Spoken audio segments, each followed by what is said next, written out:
പിന്നില്ലേ നമ്മുടെ ചെറുപ്പകാലത്ത് reality shows എന്ന് പറഞ്ഞാൽ നമ്മൾ അത്രയും കാത്തിരിക്കുന്ന ഒരു പ്രോഗ്രാമാണ്. നമ്മുടെ വൈകുന്നേരങ്ങളൊക്കെ വളരെ കളർഫുൾ ആക്കും. നമ്മുടെ കുടുംബത്തിലെ എല്ലാവരും ആ സന്ധ്യ കഴിഞ്ഞ പ്രോഗ്രാമിന്റെ സമയം 7 മണി 8 മണിയൊക്കെ ആവാൻ കാത്തിരിക്കുകയായിരുന്നു.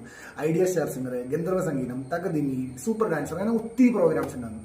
അന്ന് അതിലെ പ്രധാനപ്പെട്ട എല്ലാ കണ്ടസ്റ്റൻസുകളും ഇന്ന് വളരെ നല്ല നിലയിലാണ്. അവരുടെ നിലയിൽ ഏറ്റവും മികച്ച പ്രഗത്ഭരായിട്ട് നിൽക്കുന്ന കാലഘട്ടമാണ്. അപ്പോൾ എനിക്കങ്ങനെ ഇഷ്ടപ്പെട്ട രണ്ട് പ്രധാനപ്പെട്ട ആൾക്കാർ, രണ്ടുപേരും ഐഡിയ സ്റ്റാർ സിംഗറിന്റെ കണ്ടസ്റ്റൻസ് ആയിരുന്നു. ഒന്ന് നമ്മുടെ നജീം അർഷാദ്, അദ്ദേഹത്തിന്റെ സ്വഭാവം, അദ്ദേഹത്തിന്റെ പാട്ടും അതുപോലെ മാധുര്യമുള്ളായിരുന്നു. പിന്നെയുള്ള ഒരാളാണ് ഹിഷാമിക്ക. എന്താ പറയുക, അദ്ദേഹത്തിന്റെ പാട്ട് മാത്രമല്ല, അദ്ദേഹം ഇന്ന് വൺ ഓഫ് ദ സൗത്ത് ഇന്ത്യയിലെ ടോപ്പ് മ്യൂസിക് ഡയറക്ടർ കൂടിയാണ്. അപ്പോൾ ഇവരെയൊക്കെ ഭയങ്കര ഇഷ്ടമായിരുന്നു. എന്താണെന്ന് അറിയില്ല, ഇപ്പോഴും നമ്മുടെ മനസ്സിലുള്ള രണ്ടുപേരാണ്. അതുപോലെ നിങ്ങൾക്കും കാണും, ഒന്നല്ല പല ആൾക്കാരുണ്ടാവും. ഇന്ന് അവരെല്ലാവരും സോഷ്യൽ മീഡിയയിൽ ആക്റ്റീവ് ആയിരിക്കും. അപ്പം നിങ്ങൾക്ക് നിങ്ങളുടെ പ്രിയപ്പെട്ടവരെ എനിക്ക് അത്രയും പ്രിയപ്പെട്ടതായിരുന്നു എന്ന് നേരിട്ട് അറിയിക്കാൻ വേണ്ടി നിങ്ങൾക്ക് ഈ കമന്റ് ബോക്സ് യൂസ് ചെയ്യാം. നിങ്ങൾക്ക് അത് അവരെ ഈ കമന്റ് ബോക്സിൽ മെൻഷൻ ചെയ്യാവുന്നതാണ്.